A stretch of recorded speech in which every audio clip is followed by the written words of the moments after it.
How's your second camp compared to your first? It's a lot better. It's a lot better, man. It was a big jump from last year. It's just due to hard work and dedication to what I've been wanting to do this year. So what specifically is easier or maybe that's not the right word. What was the specific difference? Um, I would just say the confidence and just being comfortable with knowing what I have to do. I mean, at the end of the day, once you really know what you're doing, it's real easy to play.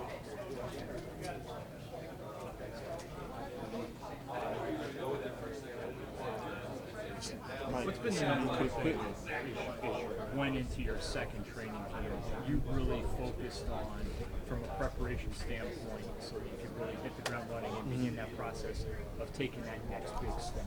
Oh, well, in the offseason, I took my training very serious, and I took my conditioning very serious because I wanted to come out and, pretty much run all day. I didn't want to get tired because, the times when the team needs you to make a play and, as everybody's tired, you want to still be able to be going. And that was my goal in the offseason, was to come back in the best shape ever.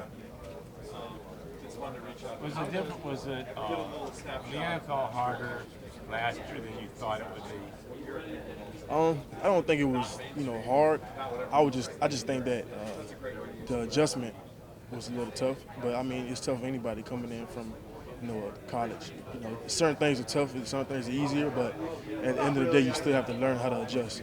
And I think that was the main part. What are you seeing from Deshaun Kaiser? Speaking of tough transitions going from college to the NFL, what do you see from him?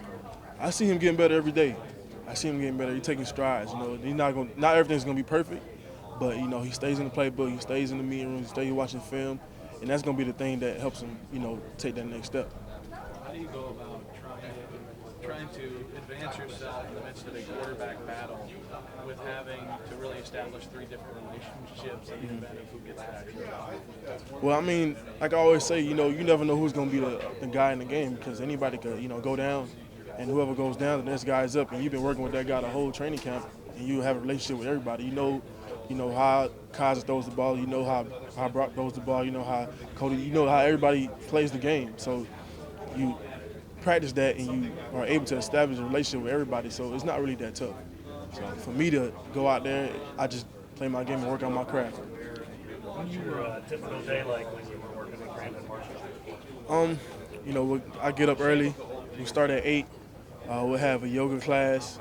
We'll stretch. We'll roll out. We do a lot of muscle activation things. And we just hit the ground running. We did a lot of conditioning, weight training, speed training. We did a lot of football drills as far as like technique for the receiver position. Between sets and during the time we will be working out, we'll talk about football. He asked me questions, I asked him questions, and we just got to know each other. Any one or two things you really took out of that whole experience? He really preached on mastering your craft. Find something you're really good at and just mastering it and be the best at it. And I took that and I was like, I'm gonna find what I'm really best at, and I'm gonna master it. And he's really big on taking care of his body as well. He's really big on that. What do you think you have to do to separate yourself from these other lot of young guys to get so you're on the field? For me, I just have to stay consistent in my preparation. There's a lot of things I do to get ready for practice, and there's a lot of things I'm doing right now to get me ready for the season. And I just think that I have to keep getting better and focusing on my craft and focusing on things I need to do to make sure I stay consistent and stay ready to play. One of the things Hugh Jackson yesterday spoke about was in practice the situational work, the 2-minute drills, the red zone, those type of things, and the lack of consistency just collectively as a unit offensively. What's it going to take for the offense to get to that level that Hugh is really looking for? Reps. There's just a lot of reps at it. I think the more we do it, the better we'll get at it. Because if you don't do it, you won't be good at it. I just think, we're doing it pretty much every day. And I think that's the best way for us to be, consistent at it and get better at it.